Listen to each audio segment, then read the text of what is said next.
Hello everyone, welcome back to my YouTube channel study for knowledge, जो कि एक free learning platform है जहां पर आपको फिजिक्स, केमिस्ट्री और बायोलॉजी के शॉर्ट नोट्स लेक्चर प्रोवाइड करवाए जाते हैं। तो आज हम आईसीएसई बोर्ड के बायोलॉजी का फर्स्ट लेक्चर कंप्लीट करेंगे, वो भी बहुत ही शॉर्ट टाइम के अंदर, लगभग 15 मिनट के अंदर हम ये चैप्टर को कंप्लीट कर लेंगे। तो चलिए इस चैप्टर को स्टार्ट करते हैं। तो पहला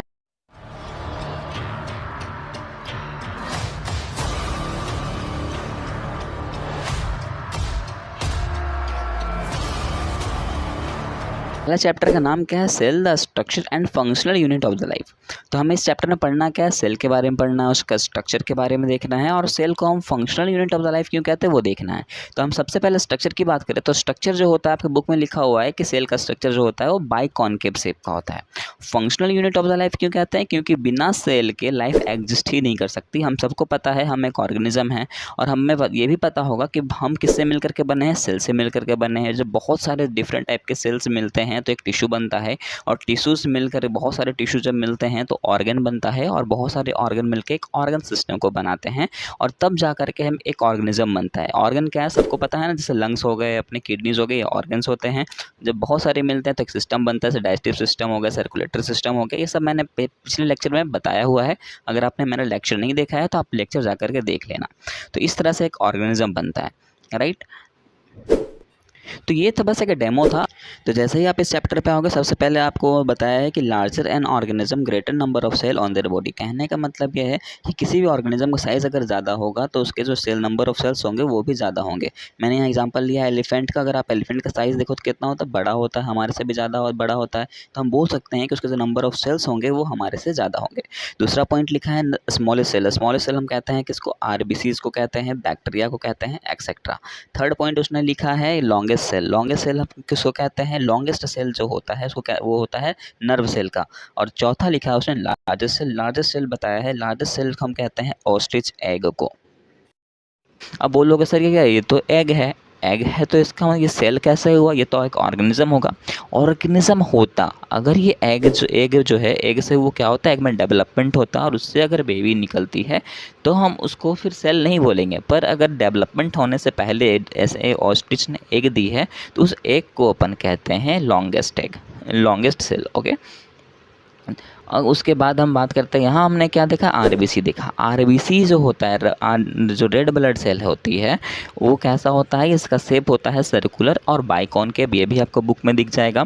ऐसा अब ये करता क्या है? सर्कुलर शेप क्यों होता है, बाइकॉन्केव शेप का क्यों होता है? इसलिए होता है क्योंकि इसको ऑक्सीजन का ट्रांसपोर्ट करना पड़ता है, जो कि इसके लिए ईजी पड़ता है इस शेप में रहना, इसलिए इस शेप में ही रहता है। अब बात करते हैं डब्ल्यूबीसी। हम सबको पता है डब्ल्यूबीसी क्या होता है। डब्ल्यूबीसी जो होता है वाइट ब्लड सेल्स होते हैं जो इम्यूनिटी प्रोवाइड करते हैं। इम्यूनिटी प्रोवाइड करते हैं तो ये स्केल का जो शेप होता है वो एमाबॉइड होता है। अब ये नाम से स्किल सोचते होगे यार ये नाम कहीं सुना सुना है। मैं बताता हूँ कहाँ सुना है आपने। एमोइबा सुना है? एमोइबा उसी से बना है एमाबॉइड। एमोइबा मूवमेंट कैसा करता है? Pseudopodia like. तो ये भी जो सूडोपोडिया जैसे से साथ मूवमेंट करता है, तो ये भी मूवमेंट करता है सूडोपोडिया जैसा मूवमेंट विथ सूडोपोडिया। इसके थ्रू ही ये हेल्प करता है मूवमेंट में, तो इसीलिए हम इसको एमाबॉइड बोलते हैं। तो ये तो बस छोटी सी जानकारी थी जो कि मुझे को देना था। अब चलिए चैप्टर को स्टार्ट करते हैं। चैप्टर स्टार्ट करने से पहले आपको क्या दिखेगा? आपको सबसे पहले डायग्राम दिखेगा सेल का, जो कि आपको याद करने में मुश्किल होती होगी। तो मैंने जो नोट्स बनाया है, हैंड रिटन नोट्स, उसमें मैंने बहुत ईजी एक्सप्लेनेशन किया है। तो आप अब नीचे से परचेस कर लेना, आप वहाँ से देख सकते हो। ओके। अब वहाँ पर आपको मैंने एक बहुत ईजी वे से दिखाया है कि कैसे सेल पहले बना है, सेल वाल कैसे है, सेल प्लाज्मा मेम्ब्रेन कैसे है, वो सब है। तो चलो अब स्टार्ट करते हैं। हम सेल के डायग्राम को देखो। सेल का डायग्राम दिखता होगा कि सबसे पहले क्या है? इसके सेल वाल होता है। आउटर में क्या है? सेल वाल प्रेजेंट होता है। सेल वाल जो होता है वो किससे बना होता है? सेलुलोज से मिलकर के बना होता है। सेल वाल का काम क्या है? सेल वाल का काम होता है प्रोटेक्शन प्रोवाइड करना। अब प्रोटेक्शन तो वो तभी प्रोवाइड करेगा जब वो क्या हो? खुद स्ट्रॉन्ग होगा। अब स्ट्रॉन्ग होगा इट मीन्स वो कैसा होगा? हार्ड होगा, रिजिड होगा। दूसरी बात वो नॉन लिविंग होता है। नॉन लिविंग होता है इसका मतलब ये सेंस नहीं कर सकता है, इसके अंदर सेंस करने की कैपेबिलिटी नहीं है। मतलब ये किसी को भी अंदर आने दे सकता है। अगर ये डैमेज हो जाए तो कोई भी अंदर आराम से आ सकता है। जब जैसे ही बात करते हैं सेल के वाल के अंदर क्या आता है? सेल वाल के अंदर आता है सेल मेम्ब्रेन। अब सेल मेम्ब्रेन की कहानी जस्ट अपोजिट हो जाती है। सेल मेम्ब्रेन की बात करें तो सेल मेम्ब्रेन जो होता है वो सॉफ्ट होता है और परमिएबल होता है। मतलब ये सॉफ्ट है, और वो कैसा था? वो हार्ड था। दूसरी बात ये वो कैसा था, नॉन लिविंग था, ये सेल वॉल कैसा हो जाएगा, लिविंग हो जाएगा। लिविंग होता है और ये क्या करता है, transport of some solvent. Solvent मतलब समझ रहे हो ना, सॉल्वेंट का मतलब तो जानते ही होगा, आई थिंक आपने केमिस्ट्री में पढ़ा ही होगा कि सॉल्यूशन क्या होता है, उसमें सॉल्वेंट प्लस सॉल्यूट मिलते हैं तो सॉल्यूशन बनता है, राइट। मतलब ये सिर्फ सॉल्वेंट को अंदर आने देगा, सॉल्यूट पार्टिकल्स को अंदर नहीं आने देगा। मतलब ये वाटर को भी अंदर आने नहीं देता है, ठीक है, ये वाटर को अंदर आने नहीं देता है, ये हाइड्रोफोबिक होता है, वाटर से इसको डर लगता है, राइट। तो यहाँ तक भी कोई डाउट नहीं होना चाहिए। दूसरी बात ये जो होता है, इसमें सेंस करने की कैपेबिलिटी होती है। दूसरी बात ये सेमी परमिएबल होता है। सेमी परमिएबल का मतलब होता है कि ये इसका जो शेप होता है वो कैसा होता है, क्वासी फ्लूइड नेचर का होता है। क्वासी फ्लूइड मतलब कि ये आधा फ्लूइडिक नेचर शो करता है और आधा जो होता है वो सॉलिड नेचर शो करता है। अब ऐसा क्यों करता है, ऐसा इसलिए करता है क्योंकि ये जो मेम्ब्रेन होता है, प्लाज्मा मेम्ब्रेन बोलो, सेल मेम्ब्रेन बोलो, बात एक ही है, दोनों में कंफ्यूज होना मत। तो ये जो सेल मेम्ब्रेन होता है, इसके अंदर दो चीज़ प्रेजेंट होते हैं। क्या क्या होता है, एक होता है कोलेस्ट्रॉल, दूसरा होता है फॉस्फोलिपिड। तो जो कोलेस्ट्रॉल होता है वो जो होते हैं वो सॉलिड होते हैं, वो सॉलिड होते हैं, तो ये क्या करते हैं, स्टेबिलिटी प्रोवाइड करता है, प्रोटेक्शन प्रोवाइड करता है एक जगह सा। अब देखो तो दूसरी बात क्या है, यहाँ फॉस्फोलिपिड भी है। फॉस्फोलिपिड जो होता है वो जो लिक्विड नेचर का होता है, फ्लूइडिक नेचर का होता है, ये फ्लूइडिटी प्रोवाइड करता है। तो अगर हम बात करें तो दोनों में से ज़्यादा का कंसनट्रेशन इसको फॉस्फोलिपिड से मिल जाता है। तो ये हम इसलिए बोलते हैं कि इसका जो नेचर होता है वो क्वासी फ्लूइड होता है, मतलब कि कुछ कैरेक्टर, आधा कैरेक्टर सॉलिड है, इट मीन्स कोलेस्ट्रॉल के कारण, और आधा नेचर जो है लिक्विड है वो फॉस्फोलिपिड के कारण। तो यहाँ तक आपको प्लाज्मा मेम्ब्रेन के फंक्शन भी क्लियर हो गए होंगे, यहाँ तक भी कोई डाउट नहीं हुआ होगा। मैं फिर से रिपीट कर देता हूँ, सेल वॉल जो होता है वो हार्ड होता है, उसको वो प्रोटेक्शन प्रोवाइड करता है, नॉन लिविंग होता है। दूसरी बात मैं उसमें और बता देता हूँ कि ये एनिमल सेल में एब्सेंट होता है। सेल वॉल खत्म हो गया, अब आते हैं प्लाज्मा मेम्ब्रेन। प्लाज्मा मेम्ब्रेन मैंने क्या कहा कि सॉफ्ट परमेबल होते हैं, ये लिविंग होते हैं, कुछ सॉल्वेंट का ये क्या करते हैं, ट्रांसपोर्ट करते हैं। सेमी परमेबल होते हैं, क्यों होते हैं, क्योंकि कोलेस्ट्रॉल होता है और फॉस्फोलिपिड होता है, इसलिए। तो हमने ये भी देख लिया। अब दूसरी बात ये मैं एक और बताता हूँ कि जो सेल मेम्ब्रेन होता है वो भी प्रोटेक्शन प्रोवाइड करता है। बोलोगे सर ऐसा कैसे हो सकता है, ऐसा इसलिए होता है क्योंकि इसके अंदर कोलेस्ट्रॉल तो है, तो ये इसका काम भी तो है प्रोटेक्शन प्रोवाइड करना। दूसरी बात ये सेंस कर सकता है, तो कि सेंस करके ये भी पता कर सकता है इसके लिए क्या अच्छा है और क्या अच्छा नहीं है। जो अच्छा नहीं होगा वो बॉडी में अंदर आने ही नहीं देगा। अब उसके अंदर क्या होता है, तो प्लाज्मा मेम्ब्रेन के अंदर होता है साइटोप्लाज्म। प्लाज्मा मेम्ब्रेन के अंदर क्या होता है, साइटोप्लाज्म होता है, और उस साइटोप्लाज्म के अंदर हमारा प्रेजेंट होता है बहुत सारे सेल ऑर्गेनल्स। तो सबसे पहला सेल ऑर्गेनल्स हमें पढ़ना है इसके अंदर, वो है गोल्गी बॉडीज़। गोल्गी बॉडीज़ की बात करें तो गोल्गी बॉडीज़ प्रेजेंट किस में होता है, एनिमल सेल में प्रेजेंट होता है और प्लांट सेल के डिक्टियोसोम में प्रेजेंट होता है। अगर हम बात करें गोल्गी बॉडीज़ का काम क्या है और इसके फीचर्स क्या क्या हैं, तो गोल्गी बॉडीज़ का काम है मटेरियल्स को पैकेजिंग करना। मतलब कि इसे जो भी मिलता है इसमें ये क्या करता है, ग्लूकोज को ऐड करने का काम करता है। मान लो अब ऐसा कैसे करता है, तो देखो मान लो इसे प्रोटीन कहीं से मिला, तो प्रोटीन में क्या करेगा, ये ग्लूकोज वर्ड को ऐड करेगा, ग्लूकोज को लगा देगा, यानी कि वो बना देगा प्रोटीन से ग्लाइकोप्रोटीन। अगर मान लो इसको कहीं से लिपिड मिल रहा है तो ये ग्लाइको वर्ड जोड़ देगा और बना देगा ग्लाइकोलिपिड। इट मीन्स इस प्रोसेस को हम कह देंगे ग्लाइकोलेशन। क्या कहते हैं, ग्लाइकोलाइजेशन बोलो या ग्लाइकोलेशन बोलो, बात एक ही है। गोल्गी के अंदर 3 वेरिएंट आते हैं, इसके बोलो तो इसके अंदर 3 चीज़ आता है, वो है ट्यूब्यूल्स, सिस्टर्नी और वेसिकल्स, राइट। अब उस गोल्गी यहाँ पर कंप्लीट होता है। गोल्गी के बाद आपको क्या है, गोल्गी अगर मेन काम बोलूँ तो गोल्गी का जो है मेन काम है इसका ग्लाइकोलेशन कराना। ग्लाइकोलेशन कराने के बाद, ग्लाइकोलेशन का मतलब है फूड का स्टोरेज कराना। गोल्गी बॉडीज़ का मेन काम क्या है, फूड का स्टोरेज कराना। अब फूड अगर कहीं स्टोर हो रहा है तो कोई तो उसको डाइजेस्ट भी करेगा। तो बिल्कुल ये जो गोल्गी बॉडीज़ रहता है ये डाइजेशन होने के लिए लाइसोसोम को देता है। ये लाइसोसोम क्या करता है, जो भी प्रोटीन को इसने स्टोर करके रखा उसको क्या करेगा, उसको डाइजेशन करवाएगा लाइसोसोम।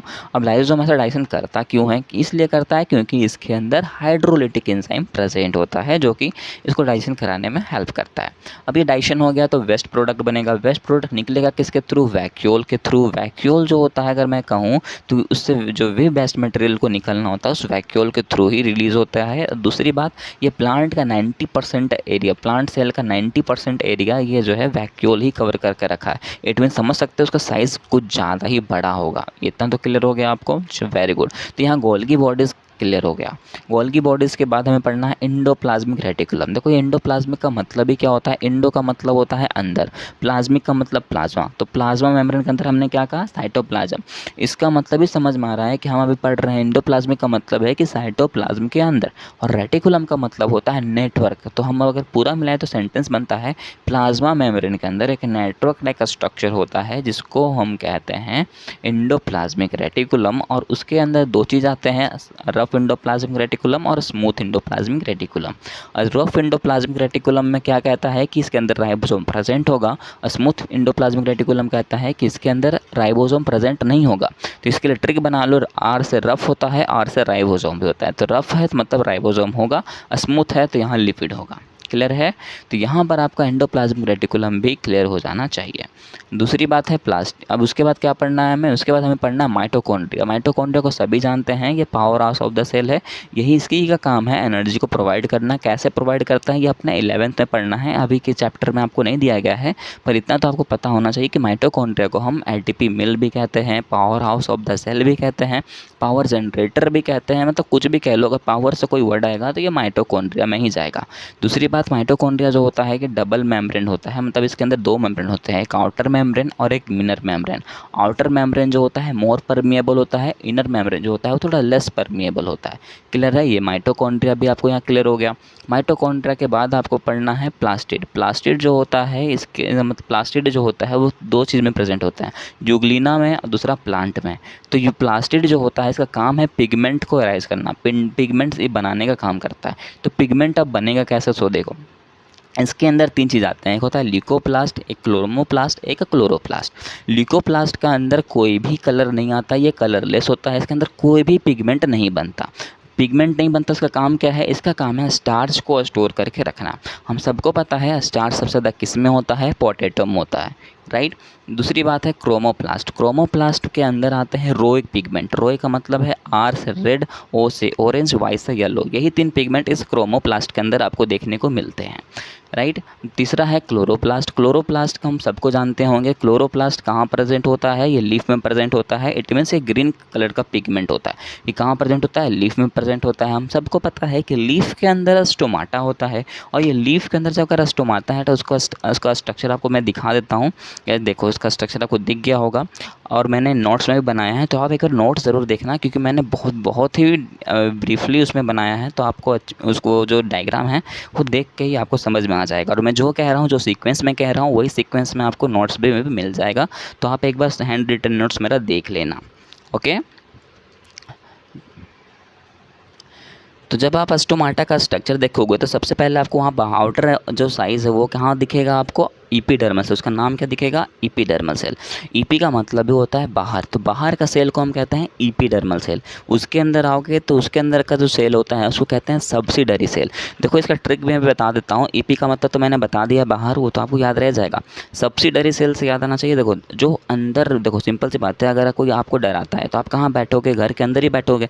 ऐसा तो नहीं है कि बाहर कहीं बाहर आपको कोई मारने के लिए, मार खाने के लिए बुला रहा है और आप चले जाओगे घर से बाहर, ऐसा तो नहीं करोगे। आप डरे हुए हैं तो आप घर के अंदर ही रहोगे। तो ये सब्सिडरी सेल जो होता है ये अंदर ही रहता है। कहाँ, किसके अंदर रहता है, तो एपिडर्मल सेल के अंदर ही रहता है ये। अब दूसरी बात, इसमें यहाँ तो ये दोनों कवर हो गया। उसके बाद आपको पढ़ना है, यहाँ देखने को मिलता है कि इसके अंदर आपको यहाँ पर दिखेगा वैक्यूल। क्या दिखेगा, वैक्यूल।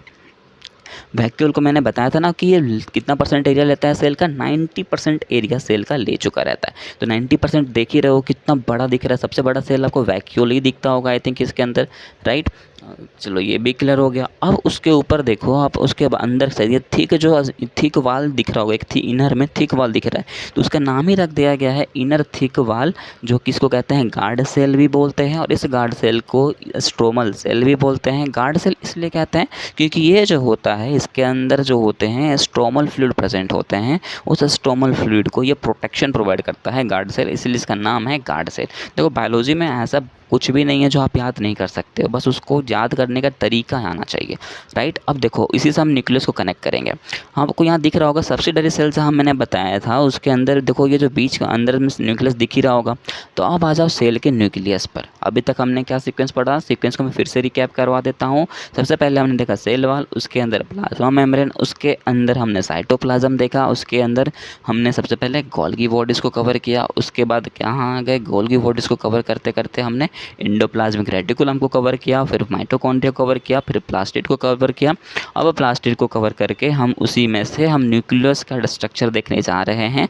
अब न्यूक्लियस की बात करो तो न्यूक्लियस का स्ट्रक्चर कुछ इस तरह का होता है। न्यूक्लियस में आपको देखिएगा क्या, न्यूक्लियस के आउटर में प्रेजेंट होता है न्यूक्लियर मेम्ब्रेन, और अंदर में क्या होता है, इनर मेम्ब्रेन। इसका मतलब न्यूक्लियस भी जो होता है वो भी डबल मेम्ब्रेन बाउंड स्ट्रक्चर होता है, तो बिल्कुल। और दूसरी बात मैंने यहाँ बताना भूल गया कि जो क्लोरोप्लास्ट होता है ये भी जो होते हैं ये भी डबल मेम्ब्रेन बाउंड स्ट्रक्चर होते हैं। और यहाँ पर इस चैप्टर में आपको डिक्टेट नहीं किया गया है, लेकिन बाद वाले चैप्टर में आपको क्लोरोप्लास्ट का स्ट्रक्चर भी पढ़ना है। जब आप फोटोसिंथेसिस पढ़ोगे तो उस टाइम मैं फिर से आपको क्लोरोप्लास्ट के बारे में बता दूंगा, वो भी डिक्टेट करके डायग्राम के साथ। क्लियर है।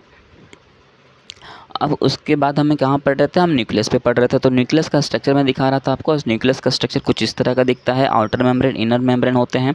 अगर हम बात करें तो ये जो अंदर होते हैं न्यूक्लियस के अंदर क्या होता है, न्यूक्लियस के अंदर कुछ पोर्स प्रेजेंट होते हैं। उस पोर को कहते हैं न्यूक्लियर पोर। क्या कहते हैं, न्यूक्लियर पोर कहते हैं। उस न्यूक्लियर पोर के बाहर साइड, उस न्यूक्लियर पोर के बाहर साइड एक मेम्ब्रेन बाउंडेड होता है, उसको कहते हैं न्यूक्लियोलस। क्या कहते हैं, न्यूक्लियोलस कहते हैं। और ये न्यूक्लियोलस के बाहर भी एक ऐसे मेम्ब्रेन बने होते हैं, उसको कहते हैं न्यूक्लियोप्लाज्म। और उस न्यूक्लियोप्लाज्म में क्या प्रेजेंट होता है, देखने को मिलेगा आपको एक network of dark colour fibre देखने को मिलेगा। क्या देखने को मिलता है, एक network of dark colour fibre देखने को मिलता है, जिसको हम क्रोमैटिन फाइबर भी कहते हैं। जिसके अंदर क्या होता है, ये बना होता है made up of DNA threading. किससे बना होता है, made up of DNA threading. तो इसीलिए बोल सकते हो कि न्यूक्लियस के अंदर ही हमारा जेनेटिक मटेरियल प्रेजेंट होता है, चाहे वो प्लांट में हो या फिर एनिमल में हो। आप ये जेनेटिक्स जब पढ़ोगे ना तो आप एनिमल के बारे में भी कुछ कुछ जैसा देखोगे तो वहाँ पर आपको क्लियर हो जाएगा। तो यहाँ तक हमने कवर कर लिया, क्या पूरा सेल का स्ट्रक्चर को देख लिया, और क्या फंक्शंस थे वो भी मैंने बता दिए हैं आपको। ओके, तो अभी तक हमने जितने भी स्ट्रक्चर देखे हैं ना, चाहे वो सेल मेम्ब्रेन हो या फिर साइटोप्लाज्म हो या ईआर हो, गोल्गी बॉडीज़ हो, माइटोकॉन्ड्रिया हो, ये सारे को हम क्या कहेंगे, प्रोटोप्लाज्म कहेंगे या तो प्रोटोप्लास्ट, जो कि आपकी बुक में भी दिख जाएगा। दूसरी बात है कि मैंने क्या किया, राइबोसोम को आपको नहीं बताया। राइबोसोम के बारे में बता देता हूँ कि राइबोसोम का काम है प्रोटीन को सिंथेसिस करना। राइबोसोम का काम क्या होता है, प्रोटीन को सिंथेसिस करना होता है, राइट। इसका टॉपिक सही समझ आ रहा है कि जो न्यूक्लियस होता है, न्यूक्लियस अगर हट जाए तो वो जो सेल की लाइफ है वो नहीं हो सकती, सेल जो है वो मर सकता है। ऐसा कैसे हो सकता है सर, बोलोगे ही। तो आपको बुक में एग्जांपल बहुत अच्छा दिया हुआ है, आप फिगर को भी देख सकते हो। 3 फिगर बनाए गए हैं, A B C लिखा भी हुआ है, फिगर पॉइंट 1.5। अब वहाँ पर देखने के बाद, सॉरी 1.7 है, तो वहाँ पर आप देखोगे कि एमोइबा लिया गया है। एमोइबा क्या कर रही है, सेल डिवीजन कर रही है, म्यूसिस सेल डिवीजन कर रही है, 2 एमोइबा में टूट रही है, यानी कि 2 डॉटर सेल में टूट रही है। फिर उसका भी सेल डिवीजन होता है, सेल डिवीजन होने के बाद वो भी 2 डॉटर सेल, वो भी 2 डॉटर सेल में बन जाता है। लेकिन ये कब बन रहा था, जब न्यूक्लियस था। बी फिगर में क्या किया है उसने उसने क्या किया, न्यूक्लियस को रिमूव कर दिया। अब जैसे ही न्यूक्लियस को हटा दिया, आगे जा करके देखा कि एमोइबा कुछ टाइम के बाद क्या हो गया, मर जाता है। फिर फिगर 3 में दिखाया गया है कि इसने ऐसा कंडीशन भी लाया है कि मान लो एक एमोइबा है, इस एमोइबा के अंदर क्या है, एक न्यूक्लियस प्रेजेंट है। उस न्यूक्लियस में को क्या हुआ, पहला वाला कंडीशन लगा दो। पहला वाला कंडीशन में क्या किया था हमने कि न्यूक्लियस को हटा दिया था। उसने क्या किया, एक न्यूक्लियस को हटा दिया। तो दूसरे बार में क्या किया, एक डोनर न्यूक्लियर आया है। क्या किया, एक एमोइबा आया, दूसरा एमोइबा, वो क्या कर रहा है, वो अपने न्यूक्लियस को डोनेट कर रहा है। देख सकते हो, डोनेट जब कर रहा है तो उसके डोनेट करने से जो उसको रिसीव कर रहा है वो तो जिंदा हो रहा है, वो सेल डिवीजन को अगर कर पा रहा है, पर जो जिसने डोनेट कर दिया अपना न्यूक्लियस, वो जो है कुछ टाइम के बाद मर जाएगा। इसका मतलब भी समझ में आ रहा है कि न्यूक्लियस अगर नहीं होगा तो सेल की लाइफ होनी मुश्किल है, नहीं हो सकती है। ओके, तो आपको ये फिगर भी क्लियर हो गया होगा। अब बचा क्या, एक हमने एक्सपेरिमेंट छोड़ा है ना, वो ऑनियन वाला, तो वो आपको मैं एक वीडियो देता हूँ, आप उसके थ्रू कंप्लीट कर लोगे। कुछ भी वैसा नहीं है, वो एक्चुअली एक्सपेरिमेंट आपको स्कूल में ही करना था, तो ही आपको वो समझ आएगा। बाकी के जितने भी टॉपिक्स थे मैंने ईज़िली क्लियर कराया है। एप्रोक्स अगर दोनों को मिला दिया जाए, पार्ट 1 और पार्ट 2, तो अंडर 20 मिनट्स के अंदर हमने इस चैप्टर को कंप्लीट कर लिया। अब हम पढ़ेंगे नेक्स्ट चैप्टर, और नेक्स्ट चैप्टर आपका रहेगा क्या? आपका नेक्स्ट चैप्टर रहेगा structure chromosome, cell cycle and cell division. तो तब तक के लिए आप मेरे चैनल को सब्सक्राइब कर लीजिए, और वीडियो अच्छी लगी हो तो लाइक ज़रूर करना। Thank you.